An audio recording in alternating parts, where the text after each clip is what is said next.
अस्सलाम वालेकुम to all students. आज हम बात करेंगे क्लास मेट्रिक का topic excretion of the storage of carbon dioxide के हवाले से। यहाँ पे आप देखेंगे at a day time plant perform photosynthesis in the green cells and the respiration in all living cells. Day time में आप देखेंगे प्लांट्स जो है वो फोटोसिंथेसिस का प्रोसेस कर रहे होते हैं और रेस्पिरेशन का प्रोसेस 24 घंटे हो रहा होता है, जो कि फोटोसिंथेसिस का प्रोसेस वो दिन के वक्त हो रहा होता है। जो दिन के वक्त प्लांट्स क्या करते हैं, दो प्रोसेस जो प्लांट्स के वाइटल फंक्शंस होते हैं वो कर रहे होते हैं। एक फोटोसिंथेसिस जो प्लांट्स के ग्रीन सेल्स के अंदर हो रहा होता है। फोटोसिंथेसिस आप देखेंगे प्लांट्स के अंदर पत्ता होता है, पत्ते के अंदर क्लोरोप्लास्ट होता है और क्लोरोप्लास्ट के साथ साथ प्लांट्स को फोटोसिंथेसिस के लिए पानी की ज़रूरत पड़ती है, कार्बन डाइऑक्साइड की ज़रूरत पड़ती है, सनलाइट की ज़रूरत पड़ती है। इन चीज़ों की प्लांट्स को ज़रूरत पड़ती है, तभी ये फोटोसिंथेसिस का प्रोसेस करते हैं। तो फोटोसिंथेसिस का जो प्रोसेस करते हैं वो किस लिए करते हैं, क्योंकि प्लांट्स को फूड की ज़रूरत पड़ती है। प्लांट्स अपना फूड बनाने के लिए इन चीज़ों का इस्तेमाल करता है। वो फूड जो है ग्लूकोज बनता है, ग्लूकोज की फार्मेशन होती है। ठीक है, जो फूड है वो इनका प्लांट्स का वो ग्लूकोज होता है, वो उसकी फार्मेशन फोटोसिंथेसिस प्रोसेस के अंदर होती है। जब भी प्लांट फोटोसिंथेसिस का प्रोसेस करता है उसके लिए चार चीज़ों की ज़रूरत पड़ती है। एक क्लोरोप्लास्ट, क्लोरोप्लास्ट प्लांट्स के पत्ते के अंदर मेसोफिल सेल के अंदर मौजूद होता है। ठीक है, और उसके साथ साथ अगर आप देखेंगे सनलाइट की ज़रूरत पड़ती है। प्लांट सनलाइट को सन से लेता है।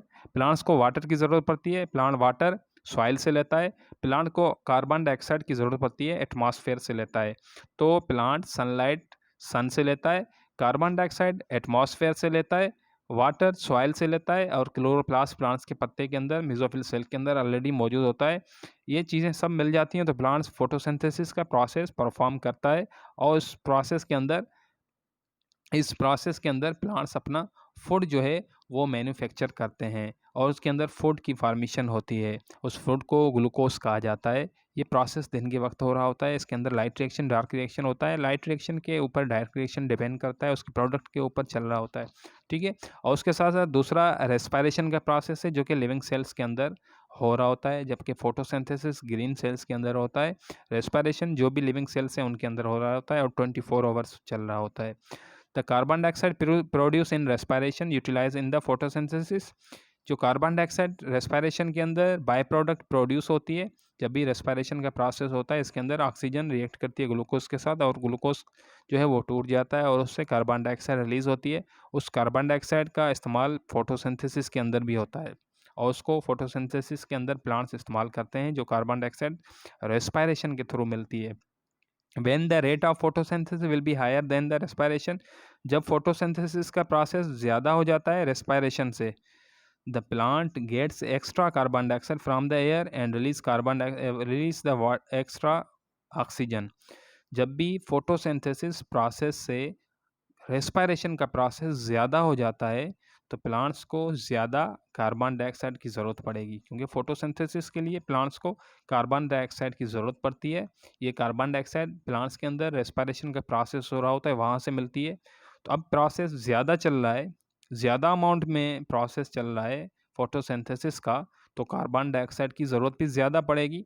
तो प्लांट्स क्या करते हैं, इसके अलावा जो रेस्पिरेशन से कार्बन डाइऑक्साइड मिल रही थी, इसके अलावा ये कार्बन डाइऑक्साइड अपने एनवायरनमेंट से, अपने एटमॉस्फेयर से लेता है। प्लांट्स एटमॉस्फेयर से कार्बन डाइऑक्साइड लेता है और फोटोसिंथेसिस का प्रोसेस करता है और उसके अंदर एक्स्ट्रा जो बाय प्रोडक्ट ऑक्सीजन जो है वो बनती है उसको बाहर एटमॉस्फेयर के अंदर, एयर के अंदर, हवा के अंदर रिलीज करता है स्टोमेटा के थ्रू। प्लांट्स स्टोमेटा के थ्रू उनको बाहर रिलीज करता है। At the night time plant only perform respiration. Night time में आप देखेंगे प्लांट्स क्या कर रहा होता है, सिर्फ रेस्पिरेशन का प्रोसेस कर रहा होता है और उसके अंदर only carbon dioxide is produce, उसके अंदर सिर्फ कार्बन डाइऑक्साइड प्रोड्यूस हो रही होती है which is removed by the process of diffusion through the body surface. Diffusion के थ्रू जो है उनकी बॉडी से बाहर रिमूव हो जाती है और green parts of the plants perform करते हैं these gases exchange through the stomata. और ग्रीन जो पार्ट्स प्लांट्स के हैं वो क्या करते हैं, गैसेस एक्सचेंज करते हैं, किसके थ्रू, स्टोमेटा के थ्रू करते हैं। वाइल नॉन ग्रीन जो पार्ट्स प्लांट्स के होते हैं वो गैसेस एक्सचेंज करते हैं उनकी बॉडी के सरफेस के थ्रू। ठीक है, तो प्लांट्स के अंदर मैं यहाँ पे आपको बताऊँ कि प्लांट्स जब भी फोटोसिंथेसिस का प्रोसेस करते हैं उनके अंदर ग्लूकोज बनता है और उसके अलावा ऑक्सीजन बनता है। ऑक्सीजन प्लांट्स की बॉडी से बाहर रिमूव हो जाती है एटमॉस्फेयर के अंदर, और उनको हम ऑक्सीजन को हम यूटिलाइज़ करते हैं एज़ अ रेस्पिरेशन के अंदर। हम साँस लेने वाले अमल को ब्रीथिंग के अंदर गैसेस एक्सचेंज करते हैं, उनके अंदर ऑक्सीजन का इस्तेमाल करते हैं। तमाम जो भी जानदार हैं, वो तमाम जानदार ये ऑक्सीजन को इनहेल कर रहे होते हैं, ठीक है? इस प्रोसेस के अंदर जो ग्लूकोज़ बना है, वो प्लांट्स अपनी बॉडी के अंदर यूटिलाइज़ करते हैं। उसके अलावा रेस्पिरेशन का प्रोसेस, जिसके अंदर ऑक्सीजन का इस्तेमाल होता है, वो प्लांट्स ऑक्सीजन का यूज़ करके रेस्पिरेशन का प्रोसेस करते हैं, ग्लूकोज़ मॉलिक्यूल तोड़ते हैं और उससे एनर्जी निकलती है एटीपी, और एनर्जी की फॉर्मेशन होती है, और उसको बॉडी के अंदर डिफरेंट एक्टिविटीज़ के लिए इस्तेमाल करते हैं, ठीक है? और इसके अलावा मैं और उसकी थोड़ी डिटेल आपको बताऊँ, जो प्लांट्स होते हैं, वो तमाम प्लांट्स जो हैं, वो उनकी बॉडी के अंदर जो है वो एक्स्ट्रा जो चीज़ें हैं उनको मेंटेन कर रहे होते हैं। जैसे होम्योस्टेसिस हमने पढ़ा था, उसके अंदर वाटर की कंसंट्रेशन को वगैरह को बैलेंस कर रहे थे। तो प्लांट्स के अंदर भी बहुत सारा वेस्ट वगैरह होता है, उनको भी मेंटेन कर रहे होते हैं। तो वेस्ट प्रोडक्ट्स जो प्लांट्स का होता है, अगर उसको हम देखें, तो plants during the photosynthesis process excrete करते हैं ऑक्सीजन गैस को एज अ बाय प्रोडक्ट। और उसके अलावा ड्यूरिंग द रेस्पिरेशन प्रोसेस के अंदर प्लांट्स कार्बन डाइऑक्साइड जो गैस है उसको एक्सक्रिएट कर रहे होते हैं। तो रेस्पिरेशन का जो वेस्ट प्रोडक्ट वो कार्बन डाइऑक्साइड होता है, फोटोसिंथेसिस का जो वेस्ट प्रोडक्ट होता है वो ऑक्सीजन होता है। इसके अलावा प्लांट्स के अंदर और चीज़ें भी कुछ मौजूद होती हैं जो प्लांट्स एक्सक्रिएट कर रहा होता है। मैं आपको दूसरी स्लाइड में दिखाऊं, अगर यहाँ पे आप देखेंगे, plants produce some secondary products like latex, resins, gum. These, these secondary products are insoluble, harmless compounds. Some plants produce special type of gums, for example, neem or kikar, etc. The extra amount of these are removed from the special pores called lenticels. The coniferous plants produce resins material resin like materials, while the rubber plants produce latex which remove from the scale like openings. Some of these carnivorous plants and okra produce mucilaginous material to capture the insect.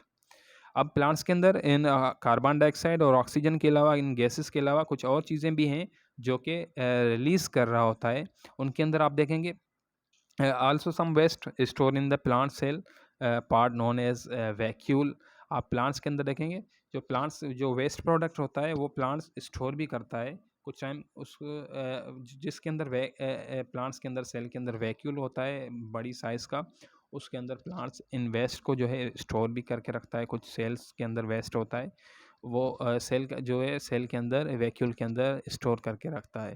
Plants के अंदर resin होता है, gums होते हैं, latex होते हैं। अगर इनको हम देखें तो सबसे पहले बात करेंगे लेटेक्स की, कि ये लेटेक्स क्या होता है। लेटेक्स एक कॉम्प्लेक्स सब्सटेंस होता है जिसके अंदर जो कंटेन कर रहा होता है प्रोटीन को, स्टार्च को और ऑयल को।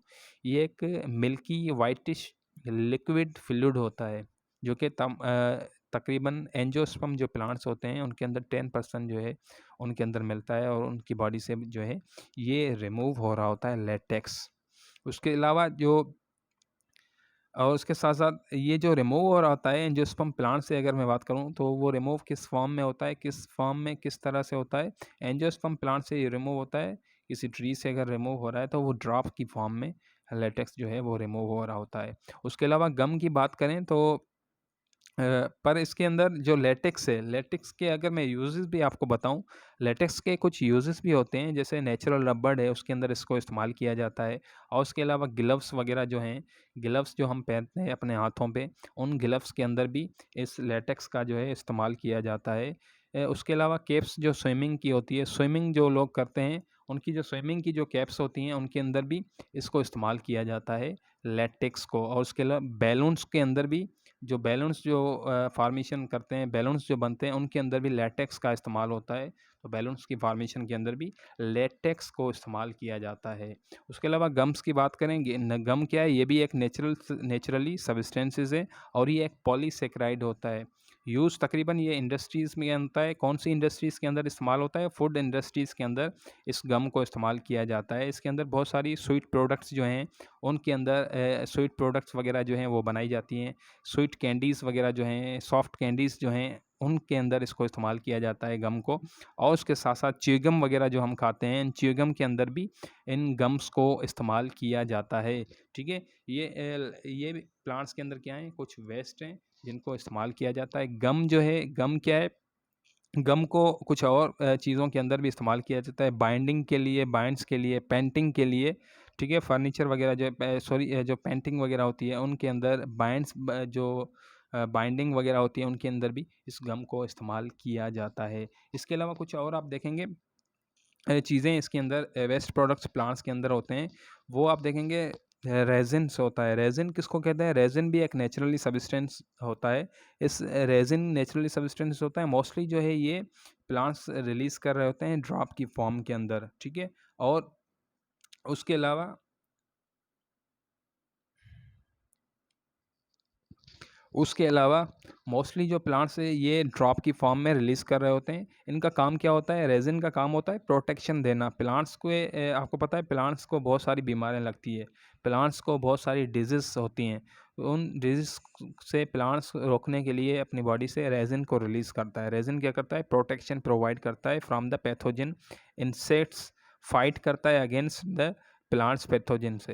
प्लांट्स के अंदर जो इंसेक्ट होते हैं प्लांट्स को डिजीज़ काज़ करने वाले, जिनको पैथोजन कहा जाता है, प्लांट्स पैथोजन, उनसे इनको बचाता है, इनको डिजीज़ करने से बचाता है, उनसे फाइट करता है, ऐसे समझें।